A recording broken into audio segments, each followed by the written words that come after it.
Olá pessoal, tudo bem? Seja bem-vindo a esse vídeo. Nesse vídeo eu vou te ensinar como que você pode utilizar essas propriedades dos objetos.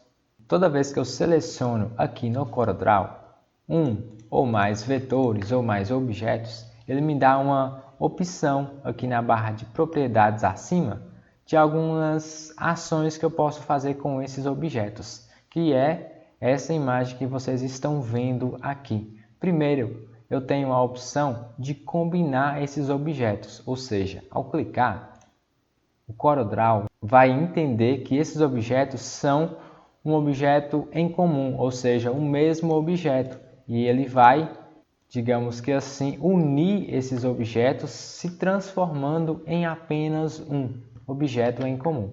Eu vou dar um Ctrl Z e voltar. Pronto. Na opção seguinte, eu tenho a opção de soldar. Ao soldar esses objetos, o CorelDRAW também vai soldar esses dois itens aqui. A diferença é que, eu vou voltar aqui, eu vou duplicar esses quadrados e vou colocá-los aqui um em cima do outro. A camada azul em cima da camada laranja. Vou selecionar os dois, pressionando o Shift, e vou vir aqui em soldar. Ao soldar, o CorelDRAW vai entender que os dois objetos agora são um objeto, ou seja, ele fundiu um objeto com o outro objeto. Vou dar um Ctrl Z. Ok. Na sequência, eu tenho a opção aqui de aparar. Isso significa o quê? O que é aparar? É, de fato, cortar um elemento.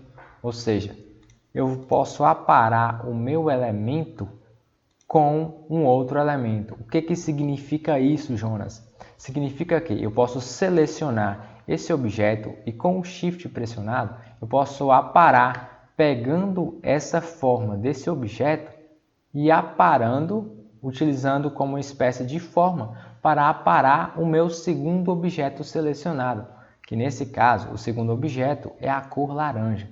Eu vou vir aqui e clicar em aparar, ele vai cortar a cor laranja no formato desse meu primeiro objeto. Vamos fazer ao contrário agora para a gente poder entender melhor? Vou voltar com o Ctrl Z, vou voltar para essa opção. Agora eu vou selecionar o laranja primeiro e com o Shift eu vou selecionar a cor azul. Vou clicar aqui na opção de aparar, agora ele fez ao contrário, ele aparou o azul com a forma do meu quadrado laranja, deixando assim essa pré-definição resultante. Ok? Eu vou voltar aqui com o Ctrl Z e, continuando com essa mesma explicação, eu vou até apagar esses dois quadrados aqui para a gente entender melhor. Eu tenho aqui a opção de interseção. Isso significa o quê? Que a interseção é o que está entre os dois elementos em comum, ou seja, ao mesmo tempo, que vai ser essa parte aqui. Eu vou clicar aqui com os dois objetos selecionados, vou clicar aqui em interseção e assim ele vai escolher a parte aqui da interseção que estava entre os dois objetos. Vou dar um Ctrl Z e vou pintar esse objeto de outra cor. Vou jogar ele para a camada de cima para que possamos entender melhor. Prontinho, ele pegou a parte que estava entre os dois objetos. Eu vou apagar esse objeto. Prontinho. Agora, selecionando os dois quadrados novamente, eu vou vir aqui na opção seguinte, que é simplificar. O que significa isso? Ao clicar em simplificar, ele vai retirar como uma espécie de aparar a parte da camada que está embaixo. Perceba aqui, se eu jogar, vou dar um Ctrl Z aqui para voltar, pronto. Vou jogar esse quadrado laranja aqui para cima com o Shift Up.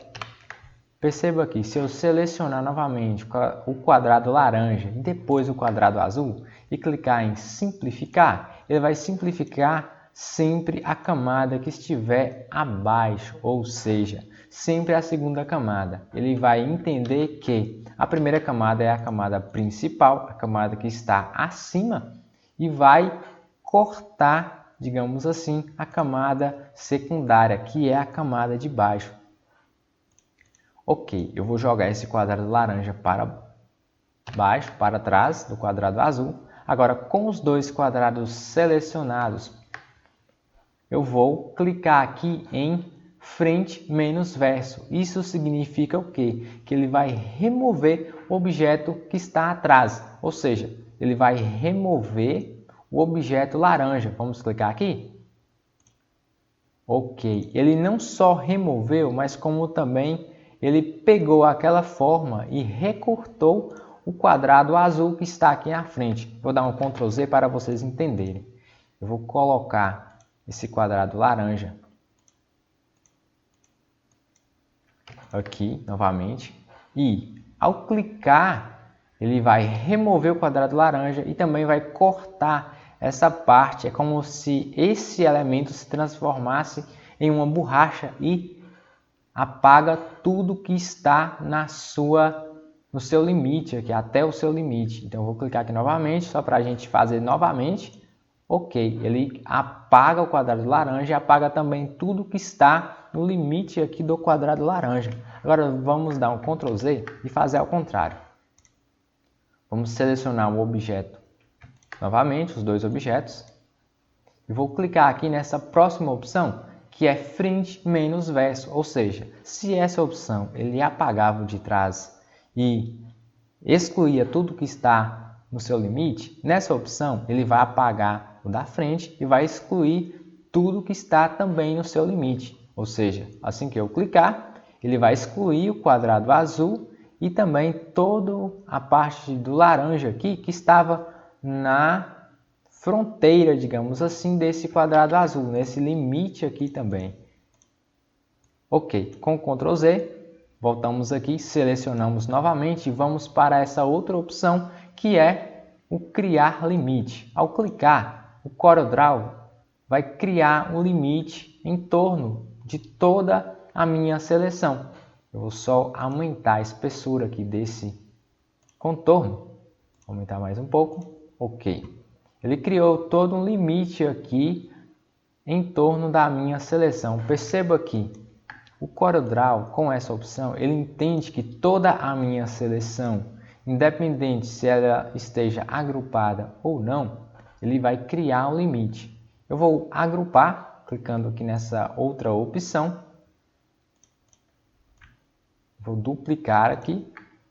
E aqui com a tecla de atalho Ctrl U, ou vindo aqui também em desagrupar, clicando aqui, eu vou ter os elementos aqui desagrupados e os elementos aqui agrupados.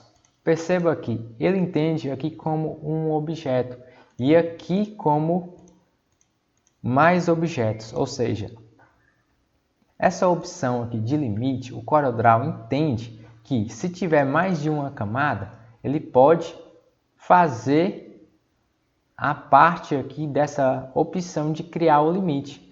Ou seja, assim que eu seleciono mais de uma camada, independente se os meus objetos estão agrupados ou não, eu vou até selecionar esse aqui também que está agrupado e vou vir aqui em criar o limite. Ele vai criar o limite em toda a minha forma, ao redor de todos os meus elementos. Vou só vir aqui e deixar o contorno um pouco maior. Pronto. Assim ele criou a minha forma em todos os quadrados aqui. Bom, nesse vídeo nós vimos essas propriedades, embora bem simples, mas elas são muito importantes quando você está criando uma arte no CorelDRAW. Assim você aperfeiçoando e entendendo como que elas funcionam, você pode trabalhar com vetores e também com imagens de forma muito mais dinâmica e com uma qualidade bem mais interessante. Se você gostou desse vídeo, deixe o seu like, compartilhe com os seus amigos, porque aqui no canal nós vamos ver muitas dicas de design de CorelDRAW e muita coisa legal.